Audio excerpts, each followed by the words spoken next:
Eu cumprimento aos amados irmãos com a paz de nosso Senhor e Salvador Jesus Cristo. Estamos iniciando mais uma videoaula da Escola Bíblica Dominical da Igreja Apostólica Verdade e Vida. E eu quero lembrar aos irmãos, como de costume, que além dessas videoaulas, nós também disponibilizamos para apoio tanto a alunos quanto a professores um esboço escrito de cada uma das lições em formato PDF e nós também disponibilizamos reflexões em áudio com base nas leituras diárias de cada uma das lições também. E para os irmãos que tiverem interesse nesses materiais adicionais, nós estaremos deixando os links para download logo abaixo do vídeo, bastando clicar ali na opção mostrar mais, que os links estarão lá. E caso algum irmão prefira receber os esboços escritos por e-mail, basta informar o seu endereço de e-mail que nós estaremos cadastrando e também enviando semanalmente. E eu quero também lembrar aos irmãos que todos esses materiais que são disponibilizados, eles não substituem as aulas presenciais. E aulas essas que, no caso da nossa igreja, acontecem todos os domingos às 16 horas. E eu aproveito também para pedir para os irmãos que se inscrevam no nosso canal para que possam saber automaticamente quando novos vídeos forem postados. E quero também pedir para os irmãos que compartilhem o nosso material, nossos vídeos, através de suas redes sociais, ajudando assim a divulgar a palavra de Deus. Nós estamos estudando, neste primeiro trimestre de 2017, o tema As obras da carne e o fruto do Espírito. Como o crente pode vencer a verdadeira batalha espiritual travada diariamente. E a lição de hoje é a lição de número 3, que tem por título O perigo das obras da carne. Bom, vamos agora aí aos tópicos que serão abordados no decorrer desta videoaula. Primeiro, nós vamos falar sobre a tentação. Nós falamos sobre a tentação em uma outra videoaula, num outro trimestre, e nós estaremos aqui recapitulando alguns pontos porque eles são importantes aí dentro desse contexto das obras da carne. Em seguida, nós vamos falar sobre como vencer a tentação. Depois nós vamos falar sobre as obras da carne, propriamente ditas, com um pouco mais de detalhes, porque nós falamos sobre as obras da carne na lição 1, mas de forma bastante superficial. Hoje a gente vai detalhar aí um pouco mais. E em seguida nós vamos falar sobre os perigos das obras da carne. E por fim, como de costume, nós faremos aí uma breve conclusão. Então vamos agora ao primeiro tópico, onde nós vamos falar sobre a tentação. Bom, irmãos, conforme nós comentamos na lição de número 1 desse trimestre, a partir do momento que uma pessoa ela aceita Jesus como Senhor e Salvador da sua vida, passa a ocorrer uma guerra interior, um conflito entre a carne, que sempre deseja fazer aquilo que não agrada a Deus, e o espírito, que é aquele que deseja agradar a Deus. E dentro desta pessoa, dentro do crente, né, daquele que aceitou Jesus como Senhor e Salvador, habitam aí duas naturezas distintas. A primeira delas é a chamada natureza adâmica, que é aquela natureza que foi corrompida pela queda, é aquela natureza que é inclinada ao pecado, conforme nós comentamos também em outra videoaula. Uma vez que nós aceitamos a Jesus, a nossa natureza adâmica ela não deixa de existir, ela continua existindo dentro de nós. E além da natureza adâmica, existe também a nova natureza, que é aquela natureza que se refere ao novo nascimento, é aquela natureza que é inclinada às coisas de Deus. E como nós comentamos, a natureza adâmica ela é inclinada a pecar. E sabendo disso, o inimigo ele sempre vai tentar incitar essa nossa natureza adâmica para que nós venhamos a pecar, para que nós venhamos a produzir aí as chamadas obras da carne. E uma das armas, irmãos, que o inimigo usa nesse contexto, nesse sentido, é a chamada tentação, que nós vamos estudar aí em mais detalhes nos próximos slides. Então nós temos a natureza adâmica e a nova natureza. E sabendo que a natureza adâmica, a natureza caída, ela é tendenciosa às obras da carne, é tendenciosa ao pecado, o inimigo usa da tentação como uma das armas para fazer com que a gente venha pecar, com que a gente venha produzir as chamadas obras da carne.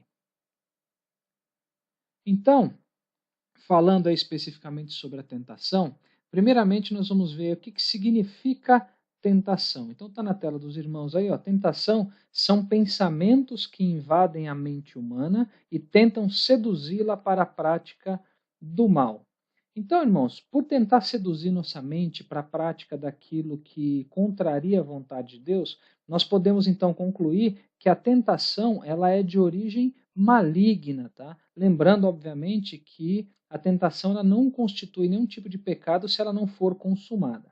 Mas, enfim, reparem que pela definição, né, fala de que são pensamentos que invadem a nossa mente. Então, nós podemos também entender que todo esse processo ele ocorre dentro da nossa mente, ou seja, dentro da nossa mente que começa todo esse conflito que a gente comentou aí entre a carne e o espírito. Tudo se inicia na nossa mente. E sobre a tentação, olha só, irmãos, o que a Bíblia nos diz lá em Tiago, capítulo 1, versículos 14 e 15. Diz assim a palavra do Senhor: Mas cada um é tentado quando atraído e engodado pela sua própria concupiscência. Depois, havendo a concupiscência concebido, dá à luz o pecado, e o pecado, sendo consumado, gera a morte. Então, irmãos, nós podemos encontrar, meditando aí nesta passagem de Tiago 1, 14 e 15, sete passos ou 7 estágios diferentes, desde o início da tentação até a morte, que é a consequência para aqueles que cedem a essa tentação. Então, primeiramente, nós vemos aqui que a Bíblia diz: cada um é tentado. Então, aqui nós temos o primeiro estágio, ou seja, é aquele momento em que vem o pensamento mal sobre a nossa mente. Esse é o primeiro estágio. Então, a gente está falando aqui da tentação ou do pensamento mal. Depois, a Bíblia diz: quando atraído. Então, aqui nós temos o segundo estágio, ou seja, o pensamento mal que veio sobre nossa mente, ele passa a se tornar uma imaginação mais forte, uma imaginação que passa a nos atrair. Então, nós temos primeiro a tentação, que é o pensamento mal que vem sobre nossa mente, e depois nós temos a atração, que é a imaginação forte, o prazer, né, é a atração nesta imaginação que ficou forte dentro da nossa mente. Em seguida, nós temos aí o terceiro estágio, que é o desejo, ou seja, é o prazer na visualização dessa imaginação. Então, aquele pensamento mal se torna numa imaginação forte e a partir daí nós passamos a ter prazer nessa imaginação, trazendo consigo aí o desejo por essa imaginação. Então, primeiro nós temos a tentação, que é o pensamento mal, nós temos, segundo, a atração, que é a imaginação forte, e em terceiro nós temos o desejo, que é o prazer na visualização. Depois a Bíblia diz: e engodado pela sua própria concupiscência. Então nós temos aqui, irmãos, o quarto estágio, que é o estágio do engano, ou seja, a pessoa ela é engodada, a pessoa, em outras palavras, ela é fisgada.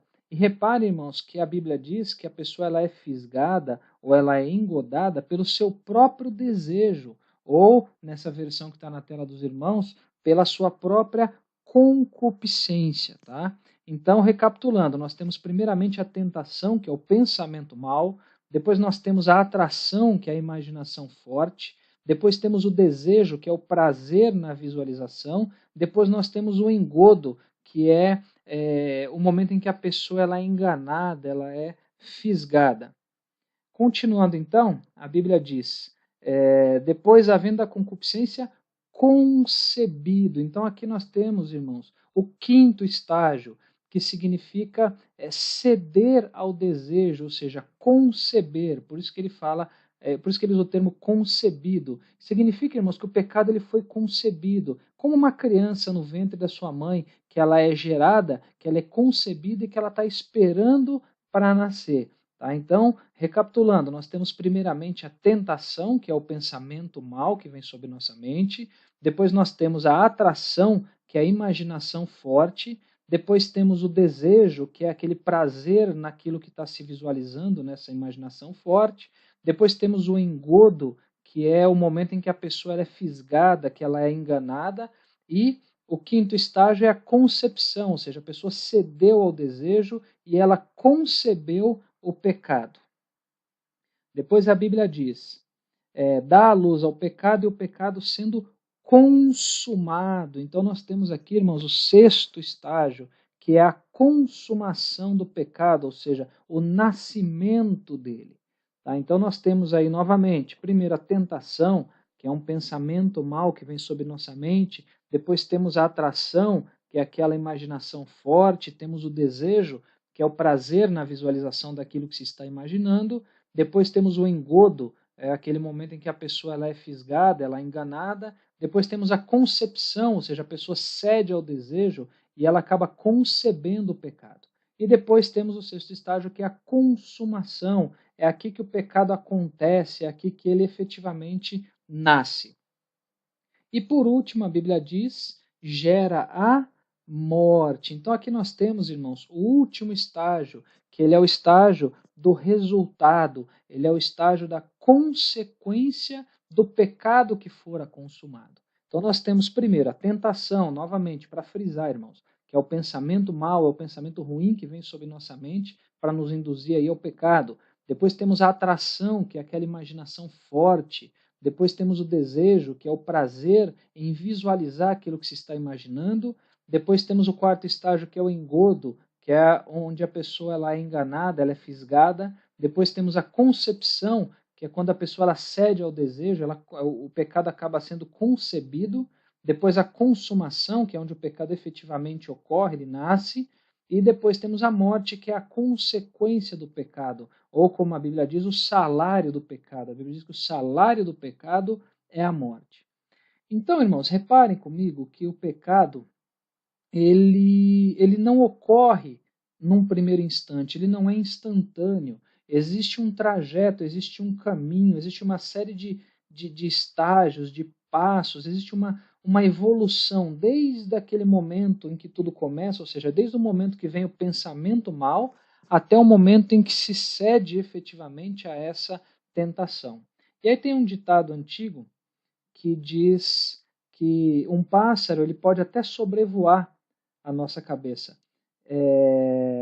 Ele pode até pousar, na verdade, na nossa cabeça, mas nós não podemos deixar que ele faça o seu ninho. Ou seja, o pensamento mal ele pode até vir, ele pode até invadir a nossa mente, mas a gente não pode alimentar este pensamento, a gente não pode evoluir passando de um estágio para outro. Tá? Nós temos que eliminar esse pensamento ruim. Ou seja, o pássaro ele vem, ele sobrevoa e pousa na nossa cabeça, mas ele não pode fazer ninho. Então esse pensamento ruim, essa tentação não pode ser alimentada.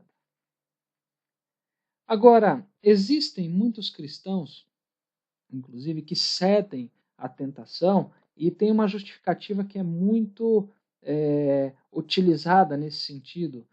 Algumas pessoas falam, olha, eu sei que eu errei, sabe, eu peço perdão, mas olha, sabe o que que é? É que a tentação, ela foi insuportável, eu não consegui resistir, ela foi mais forte do que eu. Então, nesse contexto aqui, cabe uma pergunta, será que realmente é possível que uma tentação ela seja insuportável? Será que uma tentação ela pode atingir um patamar tal onde a gente não possa mais resistir, onde a gente não possa escapar, melhor dizendo, da tentação, chega ao ponto de se tornar algo insuportável? Então a resposta para isso, irmãos, está lá na primeira epístola de Paulo aos Coríntios, capítulo 10, versículo 13, na tela dos irmãos, olha só. Não veio sobre vós tentação senão humana, mas fiel é Deus que vos não deixará tentar acima do que podeis, antes com a tentação dará também o escape, para que possais suportar. Então, irmãos, aqui nós podemos concluir, porque o versículo ele é muito direto, que a tentação ela nunca pode ser insuportável, ela nunca vai chegar nesse patamar. Por quê? Porque Deus não deixa que ela seja maior do que possamos aguentar. E além disso, Deus ele nos garante o escape, ele nos garante uma saída para que a gente não venha a ceder. O que acontece, em alguns casos, é que muitas pessoas elas não se utilizam desse escape, elas acabam querendo confiar na sua própria resistência e dessa forma elas acabam cedendo a essa tentação e cometendo pecado, enfim. Então, Deus não vai deixar que a gente seja tentado de uma forma maior que a gente possa suportar. E além disso, ele vai dar o escape, ou seja, ele dá uma porta para a gente sair. Agora, para que serve, irmãos, uma porta de saída? Para que serve um escape? Para nós escaparmos. Então, diferente do inimigo, que a Bíblia diz que nós temos que nos sujeitar a Deus, resistir a Ele e Ele fugirá de nós, sob a tentação, a gente não tem que tentar resistir, a gente tem que fugir. Tem que combater o pensamento, tirar ele da cabeça, e se for algo que está entrando pelos olhos, desviar o olhar, se for alguma outra situação, sair dali. Então tem que se usar o escape. Escape foi feito para escapar. Nós não podemos confiar na nossa resistência. Muitas pessoas caem justamente por causa deste excesso de confiança em si mesmo, ou seja, nesse excesso de autoconfiança. E existem, irmãos, as chamadas fontes de tentação, ou quando a gente fala de fonte, a gente está falando de origem, né, de origem da tentação. Então, sobre as fontes da tentação, olha só o que nos diz a Bíblia em 1 João 2,16. Porque tudo que há no mundo, a concupiscência da carne, a concupiscência dos olhos e a soberba da vida, não é do Pai, mas do mundo. Tá? Então, primeiramente, vamos entender aqui, reparem que a Bíblia, neste versículo, ela fala sobre concupiscência da carne e sobre concupiscência dos olhos. E muito se fala, né, sobre essa palavra concupiscência. Então vamos entender primeiro o que significa essa palavra concupiscência, tá? Então, concupiscência, está na tela dos irmãos, é o desejo desenfreado ou descontrolado, que não se pode frear, de ter ou de ser aquilo que Deus não quer que eu seja ou não quer que eu tenha. Ou seja, eu quero possuir algo que Deus não quer que eu possua, né? Um desejo de possuir aquilo que Deus não quer que eu tenha, ou um desejo de ser aquilo que Deus não quer que eu seja. Isso é concupiscência, tá? Então, vamos lá. Sobre as fontes de tentação, segundo 1 João 2,16, nós temos aqui a primeira fonte, a chamada concupiscência da carne, que é aquela que engloba aí todos os desejos impuros, todos os prazeres sensuais, todos os vícios, enfim. Temos ainda como fonte de tentação a concupiscência dos olhos. Os irmãos sabem que os olhos são o ponto de entrada de muitas impurezas, e é através dos olhos que o homem ele acaba muitas das vezes se tornando cativo daquilo que ele vê. Então nós temos aí a concupiscência dos olhos, tá? Nós temos aí um exemplo bastante conhecido na Bíblia nesse contexto, que é em relação ao rei Davi, quando ele cometeu ali adultério e depois assassinato, né? Ele cometeu adultério com Batseba, ou seja, a Bíblia diz que de uma forma assim simples e direta, Davi ele estava onde ele não deveria estar, porque era um período em que os reis saíam para a guerra. Ele estava ali, ele viu Batseba se banhando, ele viu ela nua e ele não desviou o olhar. Então tudo começou através daquilo que ele viu, né, da concupiscência dos olhos. Aí aconteceu o que os irmãos sabem, né? Ele acabou adulterando ali com ela, porque ela era casada com Urias, depois ele mandou matar Urias, enfim, os irmãos conhecem a história e sabem a que fim isso levou também.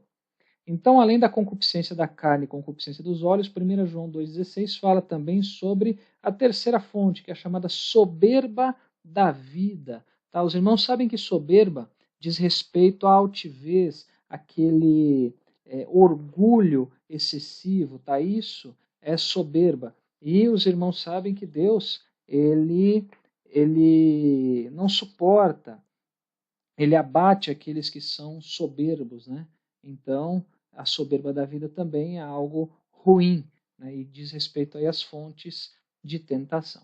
Então, irmãos, agora nós vamos ver dois exemplos, tá? Dois exemplos bíblicos, um do Antigo Testamento e um outro aí do Novo Testamento, onde a tentação ela aconteceu envolvendo esses três pontos, tá? A concupiscência da carne, a concupiscência dos olhos e a soberba da vida. Então nós vamos ver primeiramente o exemplo de Eva e depois nós vamos ver o exemplo, como exemplo, Jesus Cristo. Tá? Então, o primeiro exemplo está lá em Gênesis capítulo 3, versículos 4 a 6, que diz assim: Então a serpente disse à mulher: Certamente não morrereis, Porque Deus sabe que no dia em que dele comerdes se abrirão os vossos olhos e sereis como Deus, sabendo o bem e o mal. E vendo a mulher que aquela árvore era boa para se comer e agradável aos olhos, e árvore desejável para dar entendimento, tomou do seu fruto e comeu, e deu também a seu marido, e ele comeu com ela.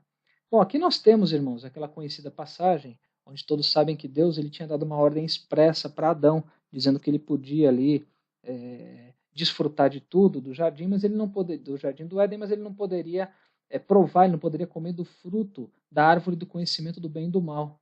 Deus ele tinha dado uma ordem direta. E aqui nós vemos aquele episódio, aquela parte onde a serpente ela passa a tentar a Eva para que ela venha a desobedecer essa ordem expressa que foi dada por Deus. E aí nós sabemos que no final disso, o que aconteceu tudo, que a natureza do homem caiu a partir dali, o pecado entrou, enfim.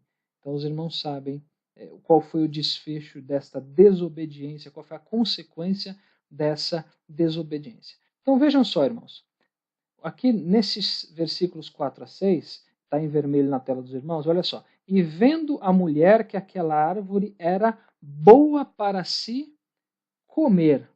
Então aqui nós temos um dos pontos aqui da tentação relacionado à concupiscência da carne, ou seja, ela observou, ela viu que aquela árvore era boa para se comer, então mexeu ali com os sentidos dela. Depois nós temos aqui dizendo, e vendo a mulher que aquela árvore era, além de ser boa para comer, era agradável aos olhos. Então, Eva, além de ver que a árvore era boa para se comer, ela ainda viu, ela observou que aquela árvore era agradável, ou seja, aquela visão que ela estava tendo da árvore era agradável a ela. Então aqui nós temos um ponto aqui de tentação que foi em cima da chamada concupiscência dos olhos. E continuando, olha só o que a serpente disse para Eva. Porque Deus sabe que no dia em que dele comerdes, ou seja, do fruto da árvore do conhecimento do bem e do mal, se abrirão os vossos olhos e sereis como Deus. Irmãos, aqui a serpente ela apelou para a soberba da vida, onde ela disse que caso Eva comesse daquele fruto, ela seria igual a Deus. Então ele atuou na soberba. Imagina Eva, fala, poxa vida, peraí, então se eu comer desse fruto, eu vou me tornar como Deus, eu vou ser igual a Deus, eu vou ter o conhecimento que Deus tem. Então apelou para aquele momento da soberba, do orgulho excessivo, da altivez. Foi nesse ponto que a serpente atacou neste momento. Enfim, então os irmãos sabem que Eva, sendo tentada, ela acabou cedendo, ela comeu do fruto da árvore do conhecimento do bem e do mal, e não somente comeu, mas também deu para o seu marido Adão. Então nós vemos nesses versículos um exemplo, no caso de Eva, onde a tentação ocorreu em cima desses três pontos: concupiscência da carne, concupiscência dos olhos e soberba da vida. Então agora nós vamos ao nosso segundo exemplo, agora não mais falando de Eva, mas um exemplo do Novo Testamento, mais especificamente sobre o Senhor Jesus Cristo, como está lá em Mateus capítulo 4, versículos de 1 a 9. Então diz assim, e chegando-se a ele o tentador disse, se tu és o Filho de Deus, manda que essas pedras se tornem em pães. Ele, porém, respondendo disse, está escrito, nem só de pão viverá o homem, mas de toda palavra que sai da boca de Deus. Então o diabo transportou a cidade santa e colocou-o sobre o pináculo do templo e disse-lhe, se tu és o Filho de Deus, lança-te daqui abaixo, porque está escrito, aos seus anjos dará ordens a teu respeito, e tomar-te-ão nas mãos para que nunca tropeces em alguma pedra. Disse-lhe Jesus, também está escrito, não tentarás o Senhor teu Deus. Novamente o transportou o diabo a um monte muito alto e mostrou-lhe todos os reinos do mundo e a glória deles, e disse-lhe, tudo isto te darei se prostrado me adorares. Tá? Então aqui temos também outra passagem conhecida, onde os irmãos sabem que o Senhor Jesus ele foi levado para ser tentado no deserto. Ele estava em jejum, ele estava com fome, enfim. Então, naquele momento, o inimigo ele passou a tentar o Senhor Jesus. A Bíblia diz que o inimigo ele é tentador, tanto que no início do versículo 1 diz assim, está na tela dos irmãos, e chegando-se a ele o tentador, ou seja, aquele que tenta, aquele que vai, através da tentação, levar a pessoa a pecar, ou pelo menos tentar levar a pessoa a pecar. Então vamos lá, da mesma forma que nós fizemos a análise com aquela passagem de Gênesis 3, a respeito de Eva, vamos analisar aqui também agora Mateus 4, no que diz respeito ao exemplo de Jesus.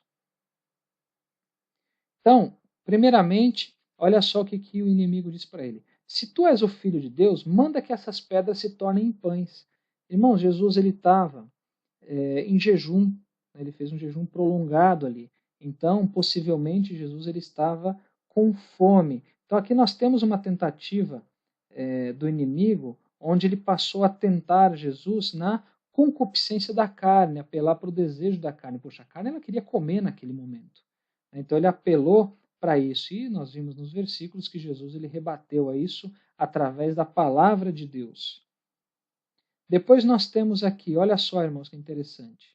Novamente o transportou o diabo a um monte muito alto e mostrou-lhe todos os reinos do mundo e a glória deles e disse-lhe, tudo isso te darei se prostrado me adorares. Então aqui o inimigo, ele tentou o Senhor Jesus, não mais agora na concupiscência da carne, mas sim na concupiscência dos olhos. Reparem, irmãos, que ele mostrou para Jesus tudo aquilo, mostrou os reinos do mundo, mostrou a glória desses reinos e ofereceu isso para Jesus, caso Jesus se prostrasse diante dele e o adorasse. E os irmãos sabem que a gente só pegou até o versículo 9, mas que Jesus também, ele rebateu essa tentativa do inimigo também através da palavra. Tá? Então aqui o Senhor Jesus foi tentado na concupiscência dos olhos, ele viu aquela glória toda. E depois, continuando, nós temos aqui, então o diabo o transportou à cidade santa e colocou-o sobre o pináculo do templo e disse-lhe, se tu és o filho de Deus, lança-te daqui abaixo, porque está escrito, aos seus anjos dará ordens a teu respeito e tomar-te-ão nas mãos para que nunca tropeces em alguma pedra. Então aqui o inimigo, irmãos, ele tentou Jesus na chamada soberba da vida. Irmãos, caso Jesus cedesse nesse momento, com certeza, no momento da queda, onde ele desse ordem, onde fosse dado ordem aos anjos para que não deixassem que mal algum acontecesse a ele, nesse momento, com certeza Jesus ele ia ser visto pelas pessoas, né? Poxa, ele estava no pináculo, ou seja, no ponto mais alto do templo, com certeza tinham pessoas ali embaixo. Então as pessoas iriam ver Jesus, iriam passar a admirar Jesus por causa disso.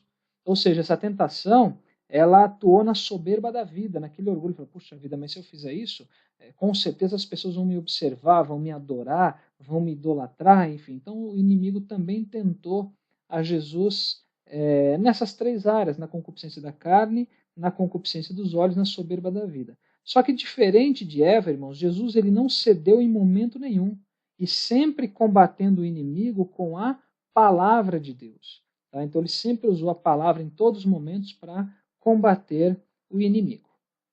Então nós temos aqui, finalizando essa parte de exemplos, dois exemplos falando sobre tentação envolvendo concupiscência da carne, concupiscência dos olhos e soberba da vida. O primeiro exemplo que nós vimos em Gênesis 3, de 4 a 6, que diz respeito a Eva sendo tentada pela serpente, onde ela cedeu a essa tentação, e no caso o Senhor Jesus sendo tentado pelo inimigo de nossas almas, pelo diabo, mas não cedendo a esta tentação. Então nós tivemos tentações que envolveram as três áreas, concupiscência da carne, dos olhos, concupiscência dos olhos, soberba da vida, só que a diferença é que um lado a pessoa cedeu, que foi Eva, e do outro lado, no caso de Jesus, ele não cedeu a essa tentação. Então, a estratégia foi a mesma.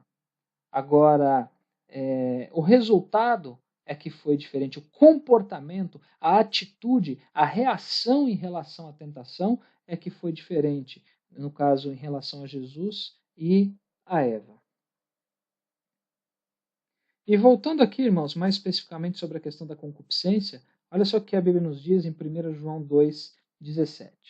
E o mundo passa e a sua concupiscência, mas aquele que faz a vontade de Deus permanece para sempre.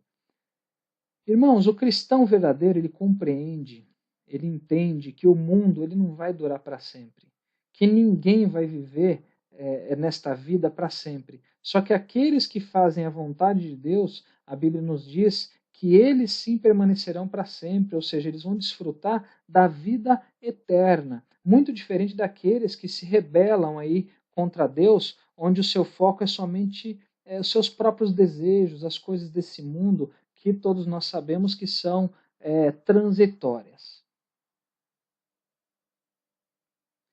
Bom, nós falamos aí sobre as fontes de tentação, né, concupiscência dos olhos, concupiscência da carne e soberba da vida, e agora nós vamos ver os chamados agentes da tentação, ou seja, aqueles que operam a tentação.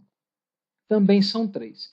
Primeiramente, nós temos aí o diabo, né, que como nós vimos lá em Mateus, ele é chamado de tentador. Né? Então nós temos primeiramente o diabo, aí temos 1 Pedro 5,8, sede sóbrios, vigiai, porque o diabo, vosso adversário, anda em derredor, bramando como leão, buscando a quem possa tragar. Então o primeiro agente de tentação é o diabo, é o inimigo de nossas almas. Depois nós temos outro agente que é o mundo no que se refere ao pecado, a forma de viver, a forma de agir, enfim. Está lá em 1 João 5,19, sabemos que somos de Deus e que todo mundo está no maligno. E por último nós temos aí o terceiro agente, que é a nossa carne, ou seja, que representa nós mesmos, tá? E nesse contexto nós temos aí Gálatas 5, 19 a 21, que nós vamos ver no próximo tópico em detalhes sobre isso. Então diz aí, porque as obras da carne são manifestas, as quais são prostituição, impureza, lascívia, idolatria, feitiçarias, inimizades, porfias, emulações, iras, pelejas, dissensões, heresias, invejas, homicídios, bebedices, glutonarias e coisas semelhantes a estas, acerca das quais vos declaro, como já antes vos disse, que os que cometem tais coisas não herdarão o reino de Deus. Então nós temos aí os três agentes, tá? Não se preocupe, irmãos, com esses versículos 19 a 21 de Gálatas 5, que nós vamos meditar com mais profundidade aí neles nos próximos slides, tá? Agora, um ponto interessante aqui a se comentar é que para muitas pessoas, para muitos cristãos, né, se a gente chegar e perguntar, falar, olha, o que é mais difícil combater? Com quem é mais difícil lutar? Contra o diabo, contra o mundo ou contra nós mesmos? Muitas pessoas vão dizer que é contra o diabo, mas, na verdade, irmãos, o mais difícil de ser vencido é a nossa própria carne, é mais difícil ser vencido, ou seja, é mais difícil lutar contra nós mesmos do que contra o próprio inimigo aí de nossas almas. E um ponto interessante, que nós já falamos sobre isso, mas vale frisar, vale lembrar novamente, que sofrer as tentações não é pecado, tá, irmãos? Agora, ceder às tentações, aí sim é pecado. Até porque, se sofrer tentações fosse pecado, então naquele episódio em que Jesus foi tentado pelo inimigo, ele teria pecado, teria sido pecado. Mas nós sabemos que o Senhor Jesus, ele não teve pecado. O Senhor Jesus, ele não pecou. Então, não é pecado sofrer as tentações, mas sim ceder a elas.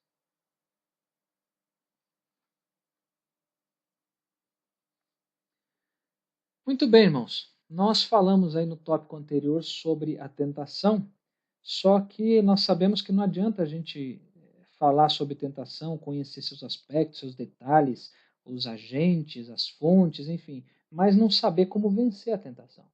Tão importante quanto conhecer a tentação, ou mais importante do que conhecer a tentação, é saber como vencê-la, é saber como não se deixar levar por ela. Então, nós vamos nesse próximo tópico agora falar sobre como vencer a tentação. Então, irmãos, existem basicamente dois passos importantes que têm que ser dados para se vencer a tentação. O primeiro deles é vencer os agentes da tentação. Tá? Agora, como é que eu venço os agentes da tentação? Que no caso são o diabo, o mundo e nós mesmos. Então, primeiramente, como é que eu venço o diabo? Como é que eu venço o inimigo de nossas almas? Olha só, a Bíblia diz em Tiago 4,7: sujeitai-vos, pois, a Deus, resisti ao diabo e ele fugirá de vós. Então, irmãos, aqui o versículo é bastante direto e bastante óbvio, só que cabe aqui frisar que não é somente uma questão de resistir ao diabo, tá? Tem muitos lugares aí que pregam que nós precisamos somente resistir a ele, alguns falam que tem que pisar na cabeça dele, fazem todo um teatro, todo um espetáculo em cima disso, mas reparem, irmãos, que tem uma ação que ela é necessária e ela é muito importante, ela vem antes de se resistir ao diabo. Ele fala, sujeitai-vos, pois, a Deus. Então, antes de querer resistir ao diabo, existe a necessidade de sujeição a Deus. Por quê? Porque tentar resistir ao diabo sem nos sujeitarmos a Deus, irmãos, ou seja, sem nos sujeitarmos à sua vontade, à sua palavra, sem obedecermos, enfim, e tentar desta maneira resistir ao diabo, com certeza vai ser queda, com certeza o diabo terá vitória. Agora, se nós nos sujeitarmos a Deus, aí nós podemos resistir a ele e ele fugirá de nós. Nós venceremos o diabo, nós venceremos o tentador. Agora, não basta eu vencer o diabo, né? Porque eu falei que um dos passos para se vencer a tentação é vencer os seus agentes. Não tem só o diabo, tem o mundo e nós mesmos. Então, como é que eu venço o mundo? Aí a Bíblia nos diz, 1 João 5, 4 e 5. Porque todo que é nascido de Deus vence o mundo, e esta é a vitória que vence o mundo, a nossa fé. Quem é que vence o mundo, senão aquele que crê que Jesus Cristo, que Jesus é o Filho de Deus? Então, ou seja, aqui nós estamos falando que quem é nascido de Deus vence o mundo. Através de que maneira? Da fé. Mas fé no quê? Em Jesus Cristo, o Filho de Deus. Crendo que Jesus é o Filho de Deus. Então, através da nossa fé, né, crendo nisso, a fé verdadeira nos leva à obediência também. Então, através disso, nós podemos vencer o mundo. Então, nós já vimos como vencer o diabo e como vencer o mundo. Agora, como é que eu venço a mim mesmo? Como é que eu venço a minha carne? Então, aqui nós temos aí dois versículos conhecidos, né? Primeiro Mateus 26, 41, que diz, vigiai e orai para que não entreis em tentação. Na verdade, o espírito está pronto, mas a carne é fraca. E depois tem Gálatas 5,16. Digo, porém, andai em espírito e não cumprireis a concupiscência da carne. Irmãos, esse versículo, Mateus 26, 41, os irmãos sabem que ele é muito usado em alguns casos, totalmente fora de contexto, onde algumas pessoas usam esse versículo de forma deturpada para justificar alguns pecados aí, principalmente pecados de cunho sexual, de ordem sexual, que sempre costumam justificar esses pecados dizendo, mas sabe o que é? Que a carne é fraca. Né? Então costumam falar isso. Então, na verdade, para esses a carne não está fraca, não. Para esses a carne ela tá muito forte na vida deles, ou seja, o espírito é que está fraco, né? Então é um versículo usado aí de forma deturpada, enfim. Então essas pessoas elas acabam cedendo à tentação. E depois, em Gálatas 5,16 diz que nós temos que andar em espírito para não cumprir a concupiscência da carne. O que é andar em espírito? É andar tendo a nossa vida controlada pelo Espírito Santo. É a cada dia o Espírito Santo ter mais controle sobre a nossa vida, sobre os nossos pensamentos, sobre as nossas vontades, sobre as nossas atitudes.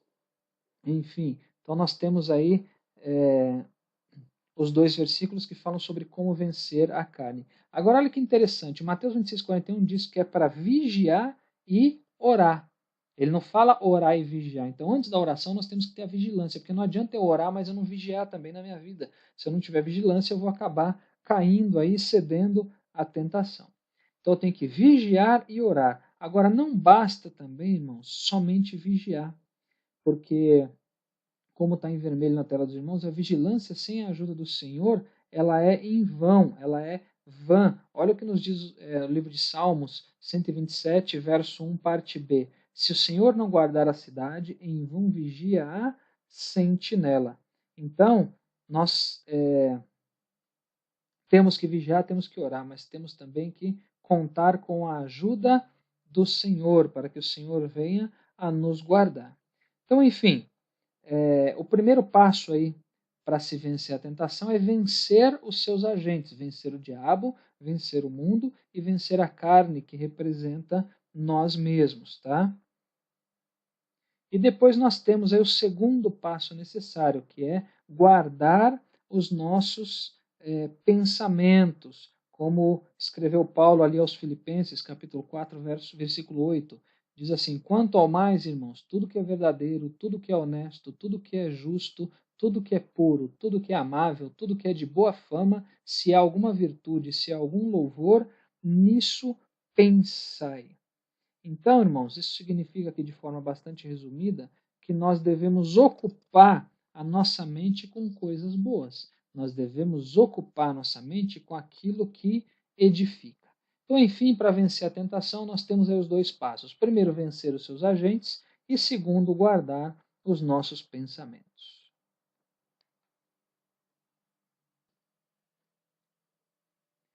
Bom, vamos então aí avançando agora para o próximo tópico, onde nós vamos falar sobre as obras da carne. Irmãos, a carne, o termo carne usado na Bíblia, ele pode representar tanto o corpo em si, né, não só o nosso corpo, mas corpo de animais, de aves também, enfim, como pode também representar a nossa natureza adâmica, a natureza caída. E quando a gente fala de obras da carne, a gente está falando exatamente dessa segunda representação, nós estamos falando da natureza pecaminosa do homem. Então nós temos lá o conhecido Gálatas 5, 19 e 21, que nos revela quais são as obras da carne. Então diz assim a palavra do Senhor, porque as obras da carne são manifestas, as quais são prostituição, impureza, lascívia, idolatria, feitiçarias, inimizades, porfias, emulações, iras, pelejas, dissensões, heresias, invejas, homicídios, bebedices, glutonarias e coisas semelhantes a estas, acerca das quais vos declaro, como já antes vos disse, que os que cometem tais coisas não herdarão o reino de Deus.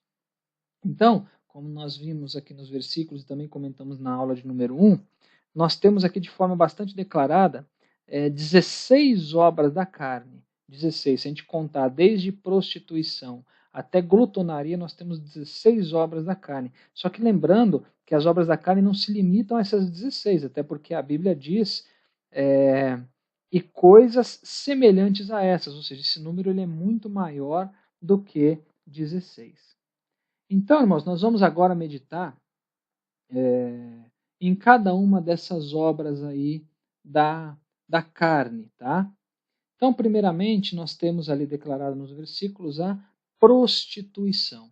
Os irmãos sabem que quando a gente fala sobre prostituição, a primeira coisa que vem na cabeça das pessoas são aquelas mulheres ou aqueles homens que, em troca de dinheiro, eles têm relações sexuais com outras pessoas de uma forma assim geral, ou seja, é a venda de relação sexual ali em troca de dinheiro, é o comércio sexual.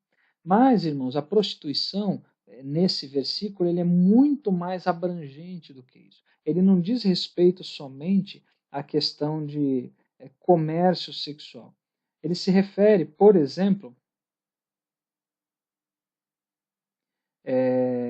nós vamos ver aqui alguns exemplos. Tá? Então, na verdade, a prostituição aqui, ela se refere a todo tipo de imoralidade sexual, não somente o comércio sexual, mas qualquer tipo de imoralidade. E dentre essas imoralidades, a gente pode mencionar aqui, primeiramente, o adultério. Tá? Os irmãos sabem que adultério diz respeito à infidelidade conjugal.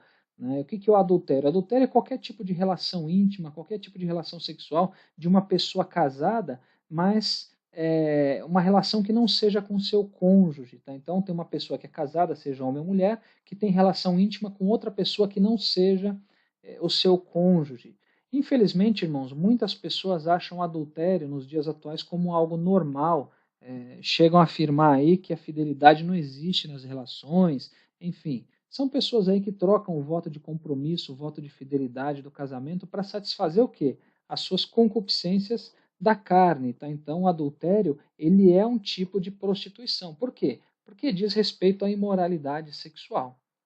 Depois nós temos aqui como outro exemplo de prostituição a fornicação, irmãos.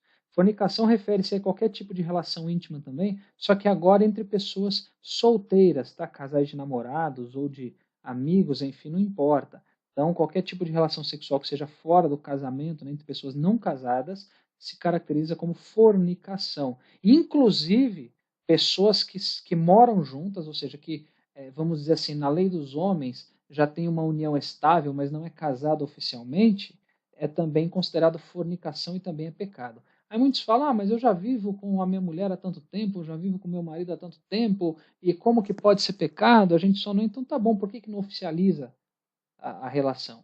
Alguns até dizem, mas sabe o que que é? É no cartório, eu posso até me casar, mas eu não tenho condições de dar uma festa, de fazer uma cerimônia religiosa, mas não precisa disso, irmão. Não precisa ter uma cerimônia se não se tem condições para isso. Ou seja, basta ser casado no cartório e também casado na igreja, ou seja, por um ministro do evangelho ministrando esse casamento e confirmando isso diante de Deus, para sair dessa questão da fornicação e não produzir essa obra da carne aí chamada prostituição. Infelizmente, irmãos, nos dias atuais nós também vemos aí que o sexo ele é desenfreado entre os jovens, excesso de liberdade, namoro fora dos padrões bíblicos, enfim. Inclusive, nós estamos numa época em que jovens que não praticam fornicação, eles são até motivo de deboche em alguns momentos aí na escola ou na sociedade, ou seja, agir corretamente acabou se tornando aí motivo de chacota, motivo de sarro entre eles, enfim. Mas a fornicação ela também é caracterizada como uma forma de prostituição, que é uma obra da carne. Nós temos como outro exemplo aqui o homossexualismo. Os irmãos sabem, o homossexualismo diz respeito aí a relações sexuais entre pessoas do mesmo sexo, ou seja, um homem com um homem e uma mulher com uma mulher. Isso também é caracterizado como prostituição. Outro exemplo aqui, pedofilia, se refere a relações sexuais com crianças, também é algo que é caracterizado aí como uma prostituição, é algo abominável aos olhos do Senhor. Temos a bestialidade, se refere às relações sexuais com animais, enfim, pornografia de uma forma geral e outros exemplos mais, né? Irmãos, biblicamente, a relação sexual, ela não é uma maldição. A relação sexual é abençoada por Deus, mas ela só é abençoada por Deus quando praticada entre um homem e uma mulher e devidamente casados. Ou seja, qualquer tipo de relação sexual fora deste padrão é pecado, caracteriza-se como prostituição. E prostituição, como nós estamos vendo, é uma das obras da carne. Depois a Bíblia nos fala, depois de prostituição, fala sobre a impureza, tá? Irmãos, impureza se refere aí à sujeira, à contaminação, está na tela dos irmãos, imundícia, pecaminosidade, enfim. E dentro desse contexto da impureza, nós temos aí os chamados olhos impuros. Os irmãos sabem, né, que os olhos e os ouvidos são as portas, vamos dizer assim, por onde entram as imagens, por onde entram as informações que acabam contaminando o homem.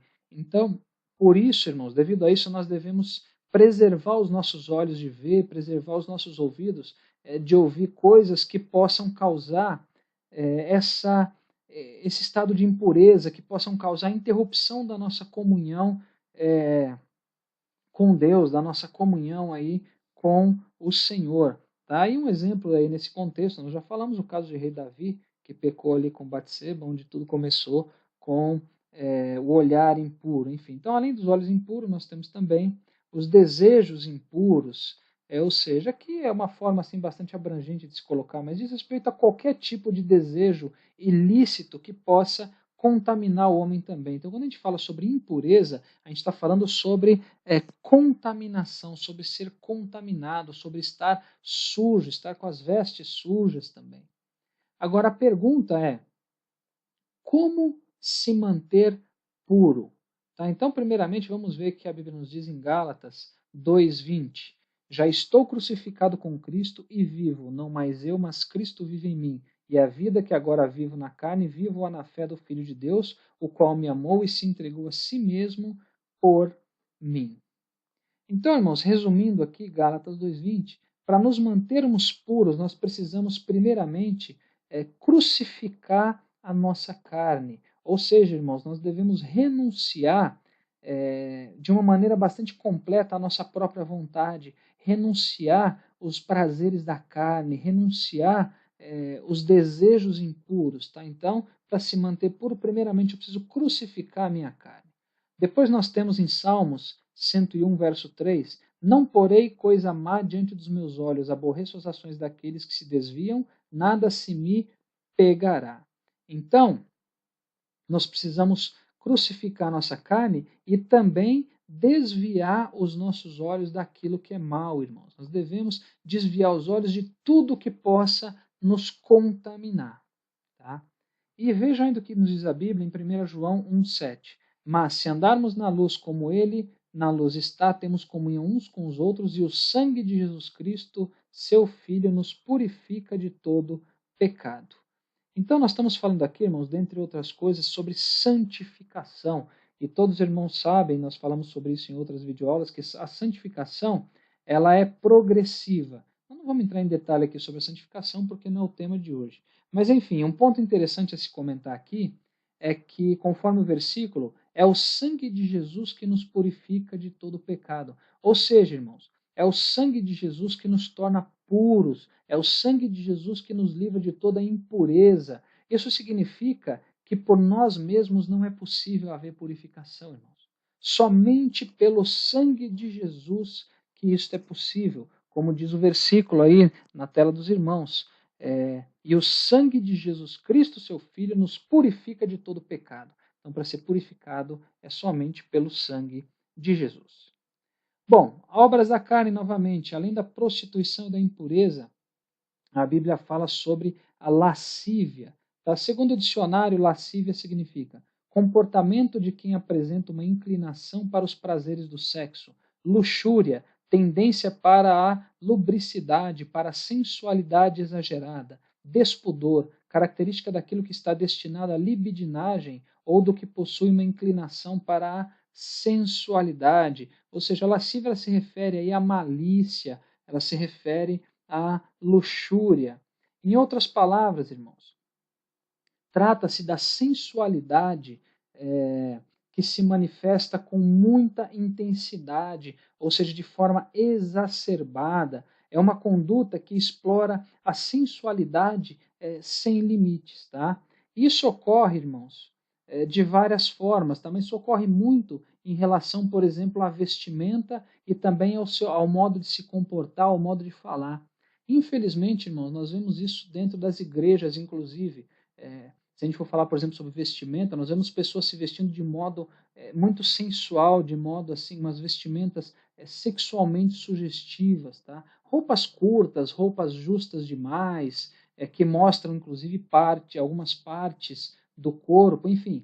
Aqui nós estamos falando de pessoas que gostam de despertar no próximo uma série de sentimentos carnais, que gostam de perturbar o próximo, né, chamando a atenção para si, fazendo ali renascer nos corações das pessoas a velha natureza. Aí alguns falam, mas é o olho da outra pessoa que é ruim, tá? Mas se eu posso estar sendo uma pedra de tropeço na vida da pessoa, eu também tenho que rever os meus conceitos. É dessa forma que eu tenho que pensar. Isso é um pensamento cristão. Se eu estou levando outra pessoa a pecar, ou seja, qual é o prazer que eu tenho em levar outra pessoa a pecar, mesmo que por pensamento? Então isso não pode ocorrer. Mas, infelizmente, nós sabemos que algumas pessoas sentem uma satisfação em despertar no próximo a cobiça, em despertar no próximo sentimentos baixos. São pessoas que se alegram quando recebem aí, como dizem secularmente, que recebem cantadas, que recebem insinuações maliciosas feitas aí por colegas, enfim. Isso no trabalho, na escola, na vida social, dentro da igreja, muitas das vezes, enfim, nós sabemos que, infelizmente, existem muitos casos de traições e de envolvimentos entre pessoas de igrejas só pela misericórdia de Deus. Mas, enfim, são pessoas aí que produzem essa obra da carne chamada de lascívia. Tá? Lascívia. Então, irmãos, nesse contexto, nós precisamos nos lembrar que é necessário vivermos em santidade, tá? E santidade em todos os aspectos. Aí eu coloquei alguns exemplos aí para os irmãos. Necessidade de santidade na forma de agir, na forma de conversar, sem conversas com duplo sentido, com conversas interesseiras, sabe, conversas maliciosas. Necessidade de santidade nas amizades, no trabalho, enfim, no namoro. Tem muitos casais de namorados cristãos que não têm santidade nenhuma na forma de namorar, enfim, necessidade de santidade na sua forma de se vestir também. Não estamos falando que a vestimenta ela não pode mudar com o passar do tempo, se adequar. A gente não está falando que uma pessoa de hoje tem que se vestir como se vestiam pessoas há 30, 40, 50 anos atrás. Mas também não pode se vestir como o mundo se veste. Nós temos que entender que nós, como cristãos, nós somos separados do mundo. Agora, se eu me comporto como o mundo se comporta, Não é o fato de eu estar dentro da igreja que vai fazer diferença na minha vida, ou seja, eu continuo tão do mundo quanto eu era antes de me tornar cristão. Então nós temos que meditar em cima disso. Mas enfim, nós falamos aí sobre a lascívia.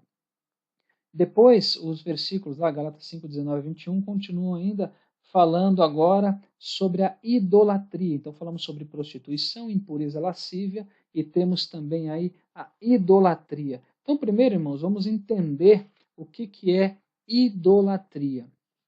Então idolatria, está aí na tela dos irmãos, significa literalmente prestar homenagem ou cultuar, porque cultuar e prestar homenagem é a mesma coisa, cultuar a ídolos. Aí, num sentido figurado, no dicionário diz que é excesso de amor, admiração demonstrada de forma exagerada.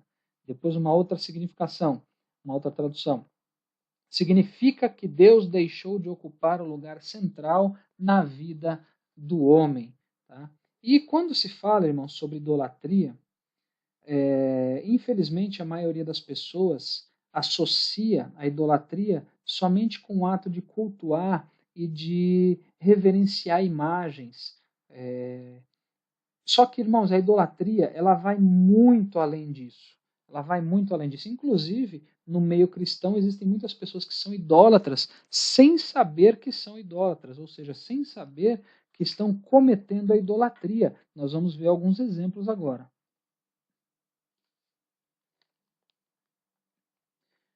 Então vamos lá. Primeiramente, nós temos pessoas que idolatram, se dizem cristãs, e que idolatram ali objetos.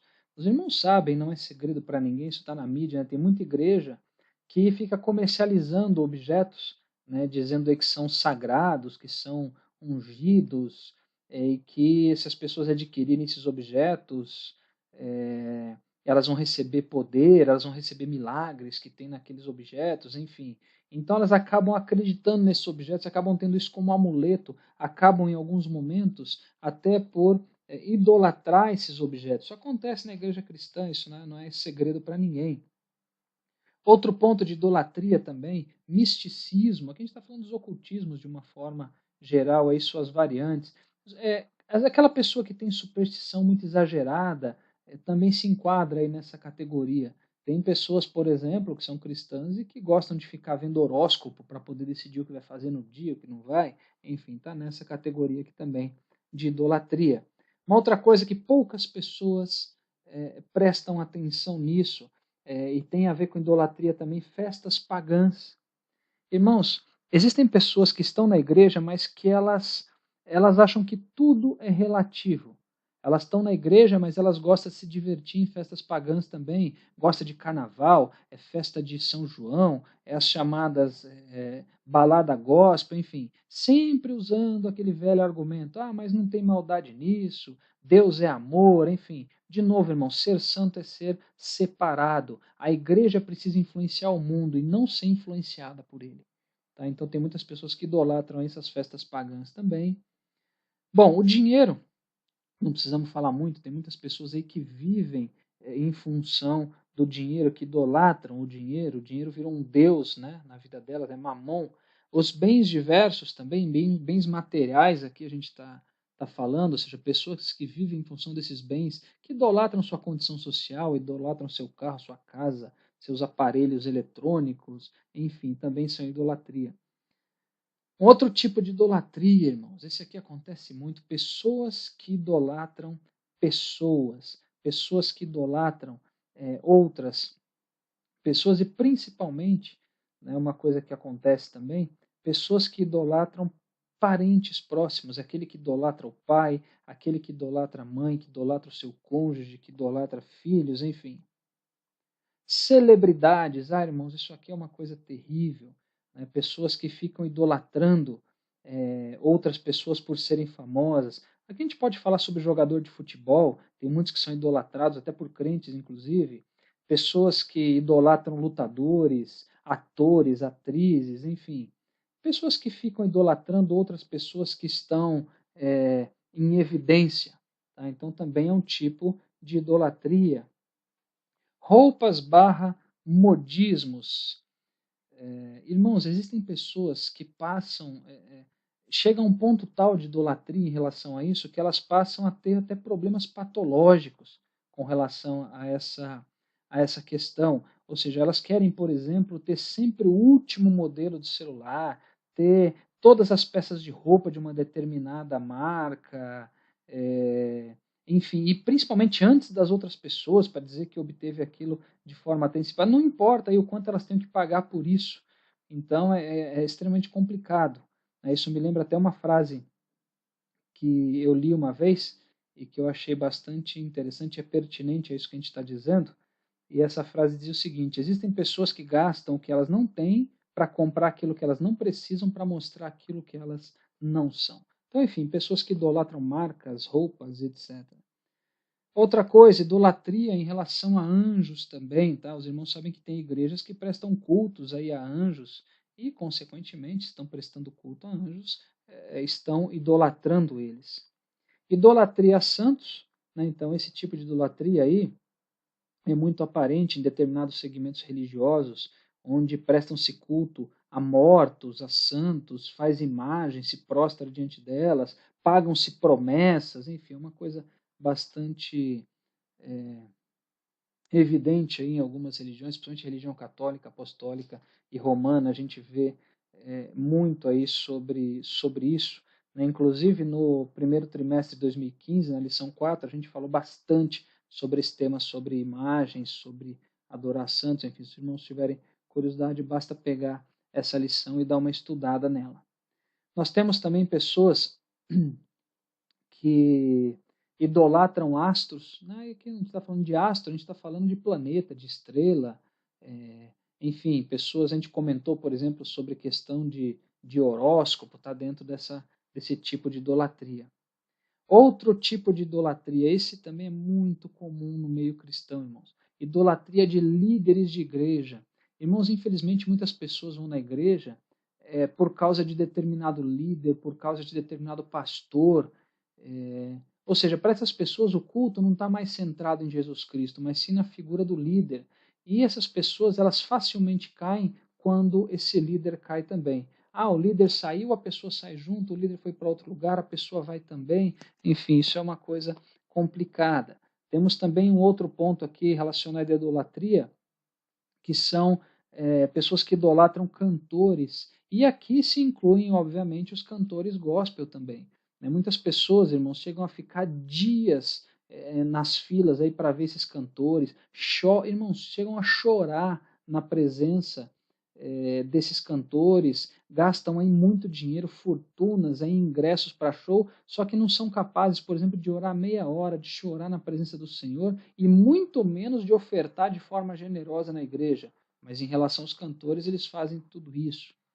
Um outro ponto, aqui eu coloquei em destaque, até a animação está diferente na tela dos irmãos, que é a vaidade. Mas o que a vaidade tem a ver com idolatria? Irmãos, isso aqui é um dos grandes males dos dias atuais. Aqui eu estou falando de pessoas que idolatram a si mesmas, pessoas que idolatram, que têm uma auto-idolatria.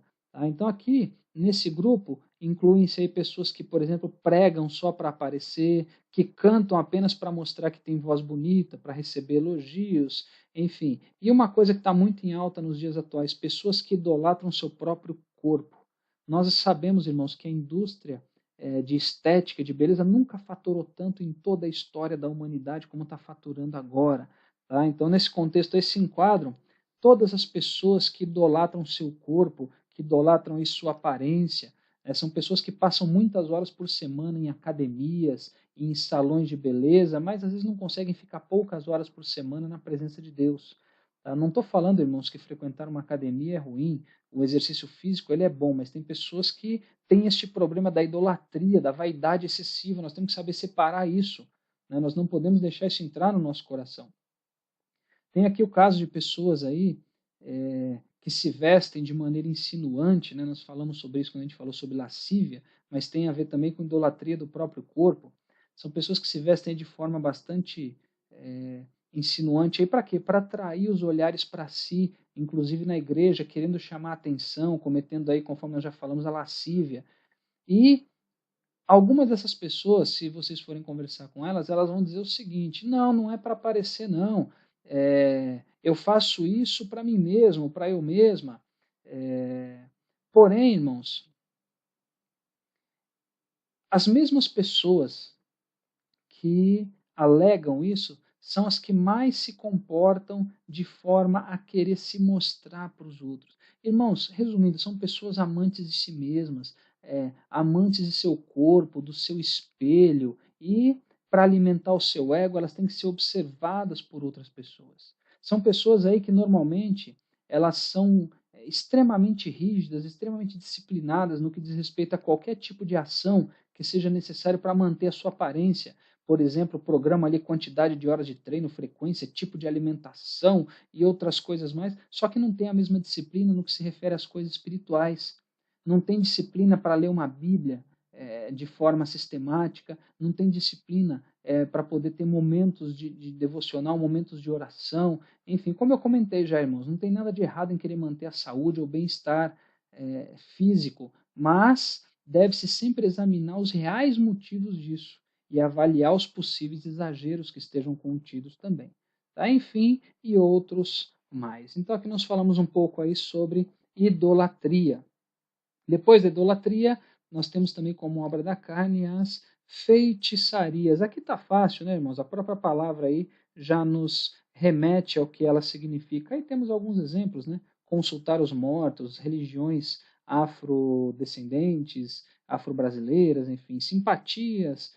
Tem até crente que gosta de fazer simpatia só pela misericórdia de Deus. Rituais diversos, macumbaria, espiritismo, enfim, está tudo enquadrado neste grupo aí das obras da carne chamado de feitiçarias.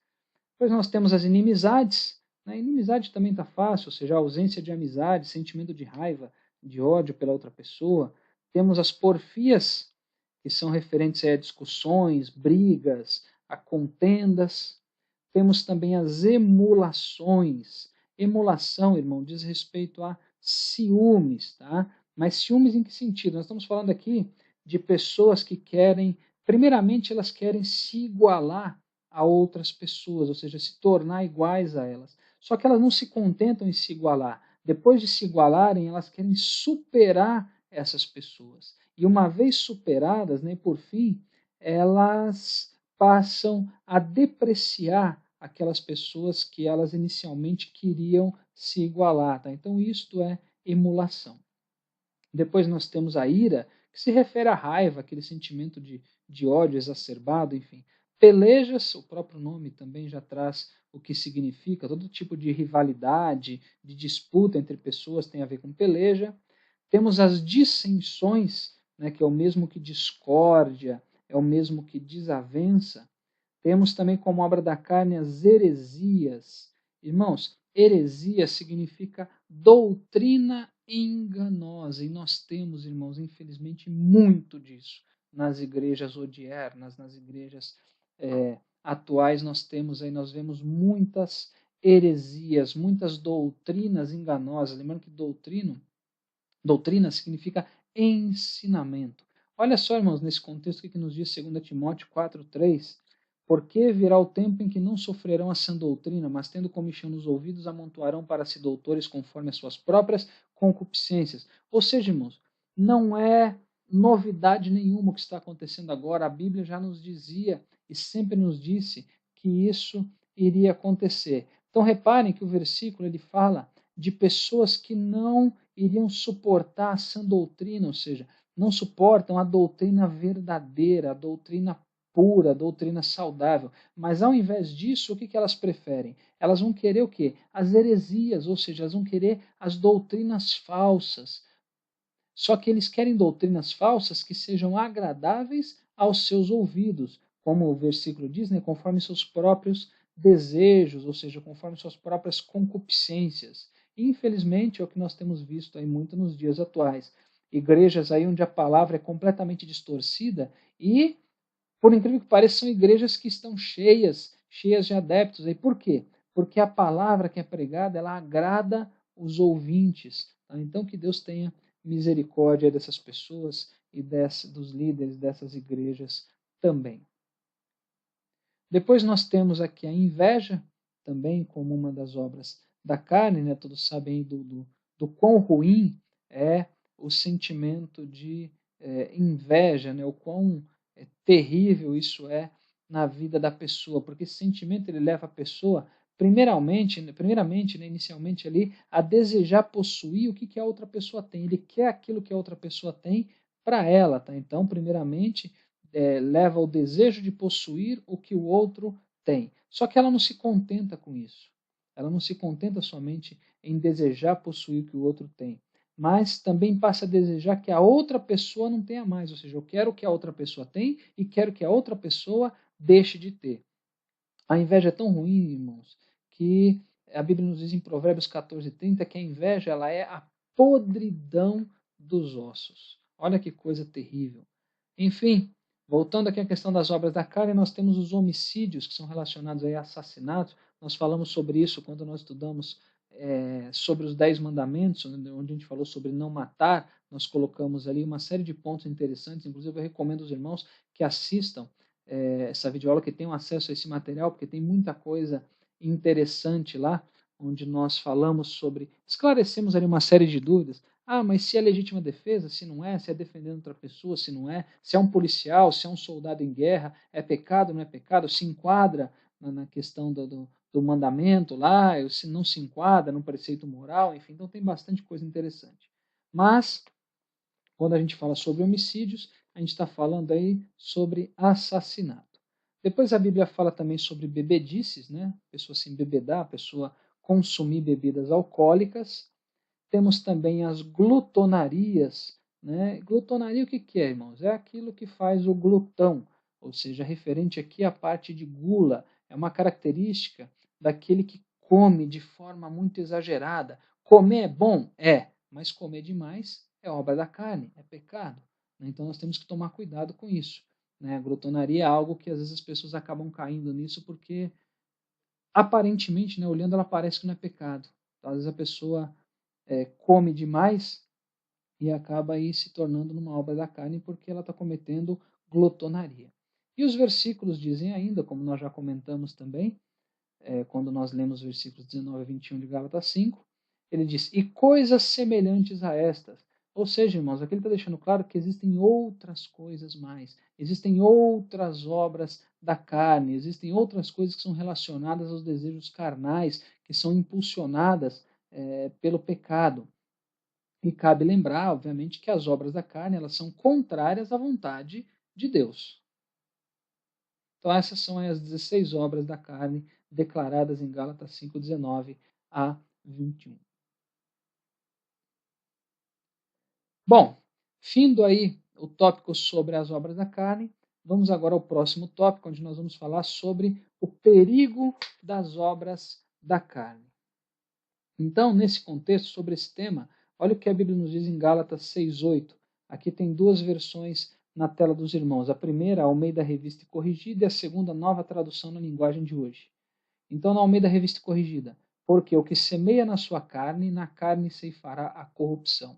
Mas o que semeia no Espírito, do Espírito ceifará a vida eterna. E depois, Nova Tradução na Linguagem de hoje.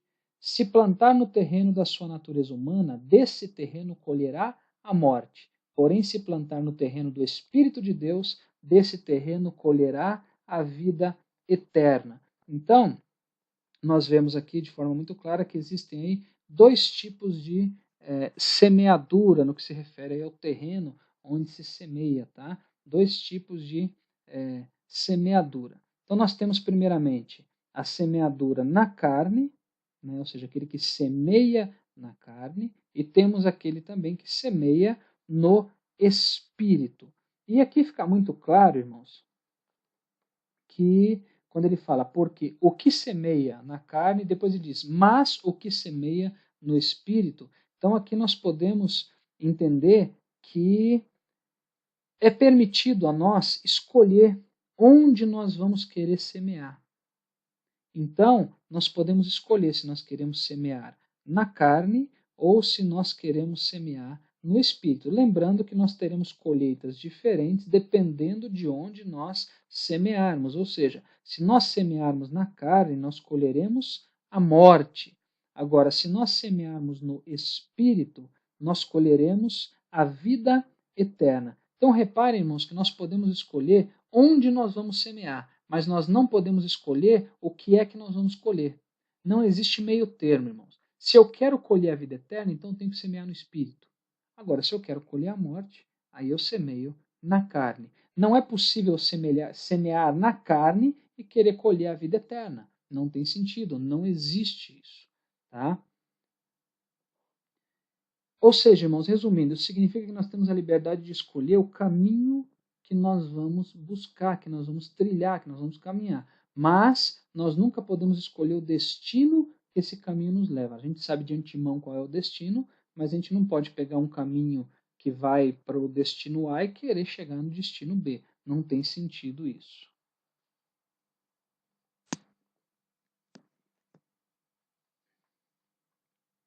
Agora vamos ver aqui o que nos diz a Bíblia em Romanos capítulo 8, versículos 7 e 8. Porque a inclinação da carne é inimizade contra Deus, pois não é sujeito à lei de Deus, nem em verdade o pode ser. Portanto, os que estão na carne não podem agradar a Deus. Irmãos, a carne, ou seja, a natureza pecaminosa, ela não pode se submeter a Deus. Por quê? Porque ela abriga, ela traz dentro de si o pecado.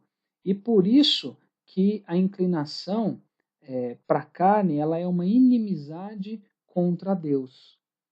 Ou seja, irmãos, aqueles que não querem ser inimigos de Deus, eles não podem se inclinar para a carne. Se eu não quero ser inimigo de Deus, a premissa que eu tenho é não me inclinar para a carne. Por quê? Porque ela abriga dentro de si o pecado, lembrando a carne aqui como representando a nossa velha natureza, a nossa natureza caída, a nossa natureza adâmica. E os que estão na carne não podem agradar a Deus, irmãos. Por quê?